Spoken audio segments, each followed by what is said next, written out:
안녕하십니까. 이시영TV입니다. 여러분, 이제 코로나 면역력 말만 들어도 지겹기도 하죠. 그건 사실입니다. 그러나 지겹다고 그냥 피해서는 안 되는 게 우리 또 현실이기도 합니다. 그래서 제가 그동안에는 이 면역력에 대한 이야기를 많이 했습니다. 그게 사람들마다 이건 이렇게 하고 저건 저렇게 하고 이게 정리가 안 된다. 너무 복잡하고 너무 주문이 복잡하다. 그런 이야기를 해서 오늘은 그동안에 제가 익힌 또 전문가들이 하는 이야기를 전부 종합을 해서 이 편파가 되지 않게, 그래서 제가 오늘은 면역력을 위해 이것만은 지키자 하는 이야기를 말씀을 드리려고 합니다. 제가 10가지로 요약을 했습니다. 첫 번째는요, 이 벤나 면역 주스라고 이야기를 했습니다. 여러분, 제가 이 자연의학 공부를 한 지가 한 30년, 40년도 거의 된 것 같습니다.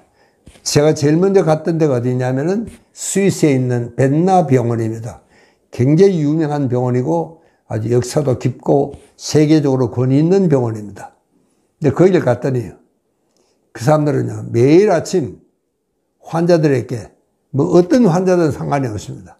어떤 환자든 일단 이 벤나 병원에는 면역 주스라는 것을 그 자리에서 만들어서 갈아줍니다. 그게 뭐냐면은 이 당근 주스입니다. 이 당근 이 2개에 넣고 사과를 껍데기에 썰지 말고 전부 그냥 대충 이래 듬듬듬 썰어가지고 믹서기에 갈아놓으니까 되게 큰 컵에 한 2컵 정도가 나옵니다. 그 컵을 한 컵 꼭 마시게 합니다. 근데 이 벤나 병원이라면은 여러분은 생소하겠지만 실제로 이 자연의학을 하는 사람들에게는 이 반드시 한 번쯤은 둘러봐야 하고 거기 가서 배워야 될 점들이 참 많습니다. 그런데 제가요, 그 이야기를 듣고 돌아와서 매일 아침 이거 하나는 꼭 마십니다. 그런데 그게 효과가 나서 그런지 저는 어느 쪽인지 모르겠습니다. 제가 지난 30년 좀 넘게 감기 몸살을 한번 해본 적이 없습니다.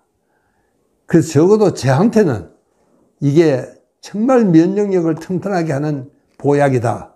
저는 그렇게 생각을 합니다. 그러나 먹어보고 별로 모르겠다. 안 먹어도 괜찮습니다. 그러나 제 경험으로는요, 저는 정말 지금도 일하는 게 보통 사람보다 더 많이 합니다. 그런데도 불구하고 감기 몸살 한 번 안 했다는 거, 이거는 좀 기적 같은 이야기 같습니다.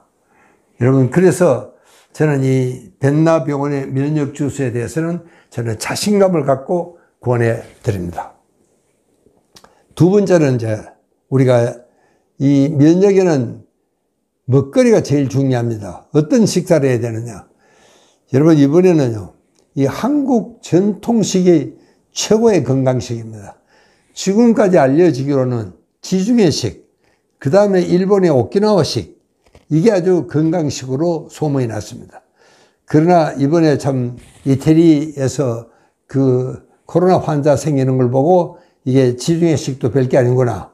정말 우리 한국의 전통식이 최고의 건강식입니다. 왜, 여러분 알다시피 거기는 정말 김치라든가 이 모든 것이 발효고, 우리가 거기는 나물 문화가 있고, 그 다음에 여기는 양념 문화가 있습니다. 이런 것은 세계에서 없습니다. 이제 이런 것들이 우리 한국을 최고의 건강식으로 만들고 있습니다. 그 다음에는 이제 뭐니 하더라도 여러분, 면역은 70%를 장에서 만듭니다. 이렇게 건강한 장 만들기입니다. 그러니까 이게 장 속에는 여러분 유익균이 있고 유해균이 있습니다. 그리고 이 중간균이 또 있어요. 그러나 유익균이 항상 유해균보다는 좀 많아야 됩니다. 한 2배 정도. 그게 제일 좋습니다. 그럴 때 우리 장관은 굉장히 깨끗하고 소화도 잘 되고 변도 잘 나오고 면역력이 튼튼해집니다. 또 그리고 거기서 면역이 튼튼해야지 뇌에서 30% 만들지만 그 뇌에서 30% 만드는 전구체도 이 장에서 만든다는 사실입니다. 그래서 이 건강한 장을 만들기를 이제 발효식품도, 그리고 특히 이제 요즘 이제 이 화학 제품은 가급적이면 자제할 수 있도록 노력을 해 주십사. 그런 이야기입니다. 네 번째는 건강 체온입니다. 여러분, 체온은 이 36도 오브에서 37도, 이게 건강 체온입니다. 여러분, 이 체온이 떨어지면은, 체온이 1도가 떨어지면 면역력이 30%가 떨어집니다. 또 대사력이 12% 떨어져요. 소화도 안 돼요. 그렇기 때문에 여러분, 이 체온은 항상 따뜻한 물을 마시도록 노력을 하셔야 됩니다. 목욕을 자주 하시고. 그렇게 참, 특히 이제 이 여름이 되면은 여러분, 저는 이 지나친 냉방에서 너무 오래 있는 것, 이것만은 절대로 좀 하지 말아 주십사. 좀 자제해 주십사. 그 제가 부탁을 드리고 싶습니다. 자, 그 다음에는 여러분 잘 자야 됩니다. 뭐 이거는 숙면은 뭐 어디에고 건강에 제일 좋은 것은 숙면입니다. 특히 숙면은요, 밤 11시에서 새벽 2시 사이에 이 제일 피곤할 때 이 피로가 잘 풀리고, 또 그 다음에 그게 따른 이 성장 호르몬이 분비가 되기 때문에 우리한테 제일 건강한 숙면이 그때 이루어진다 하는 이야기입니다. 그래도 좀 일찍 일어나고, 그래서 좀 여유 있는 아침이 시작이 되는 것이 정말 하루가 건강한 하루가 시작이 되는 겁니다. 또 그리고 정말 정 잠이 부족하다 싶을 때는 낮잠을, 한숨 토막잠을 자는 것도 참 좋은 방법입니다. 자, 그 다음에 이제 운동입니다. 여러분, 뭐 우리가 이 면역이라는 것은 어느 한 가지만 잘한다고 되는 게 아닙니다. 이 운동도 적정하게 가볍게 너무 심하게 하지 마십시오. 억지로. 그렇게 이 단련과 수련은 다릅니다. 우리는 단련을 하자는 게 아니고 수련을 하는 겁니다. 그래서 너무 무거운 운동을 마시고 가볍게 좀 하자, 그런 이야기입니다. 특히 여러분, 이 아침 신선한 태양을 받으며 정말 산책을 한 20분만 하시면 뭐 특별히 다 할 것도 없습니다. 그 정도면 해도 충분하다는 이야기를 말씀을 드리고 싶습니다. 그 다음에 이제 이 스트레스 관리인데, 여기는 뭐래도 긍정적인 태도와 이 자율신경의 균형이 잘 잡혀 있는 그런 것이 중요합니다. 거기서 제일 중요한 것은 이게 복식호흡을 하는 겁니다. 이 아랫배로 천천히 여러분 심호흡을 깊게 가늘게 호흡을 입으로 할 수 있는 그런 심호흡을, 정말 이것은 교감신경의 흥분을 가라앉히는 제일 빠르고 효과적이고 검증이 된 과학적인 방법이 복식 심호흡입니다. 제가 그래서 그 심호흡을 정말 짧은 명상을 하면 더 좋지만 제가 그걸 굉장히 강조를 해놨습니다. 그렇게 모든 우리가 참 스트레스라든가 또 이 참 힘든 일이 있을 때는 제일 먼저 해야 되는 게 이 복식 심호흡을 제일 먼저 해야 된다, 그 이야기입니다.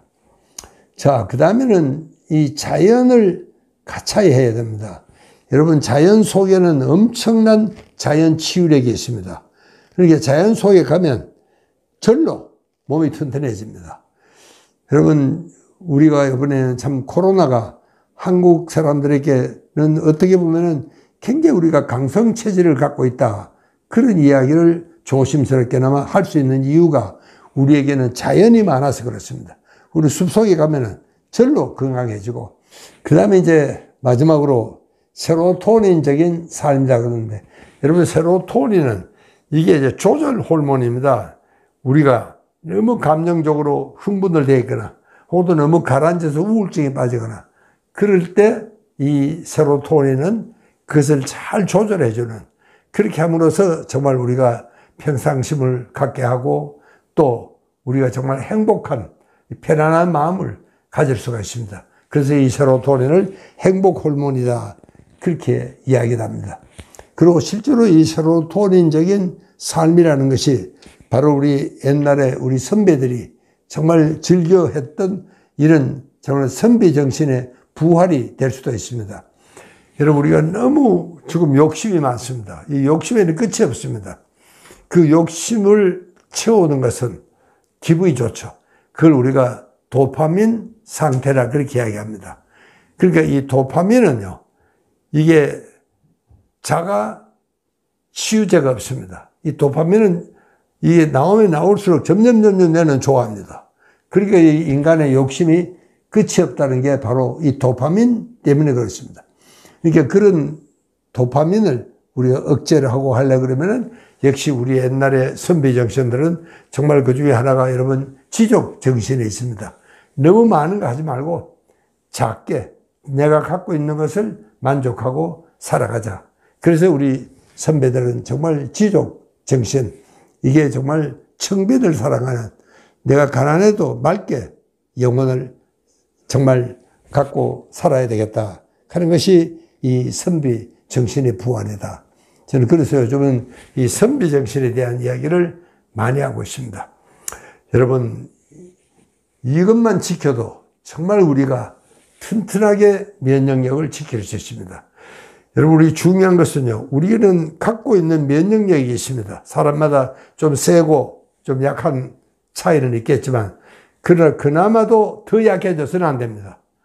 오히려 더 강하게 할 수 있는, 그렇게 더 약하게 하지 말고 강하게 할 수 있는 면역력 증강에 대해서, 이거는 어느 한 가지만, 뭐 이것만 먹으면 좋다, 그것은 아닙니다.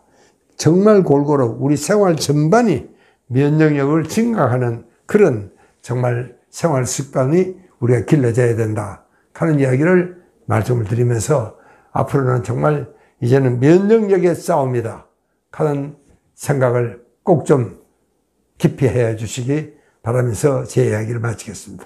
감사합니다.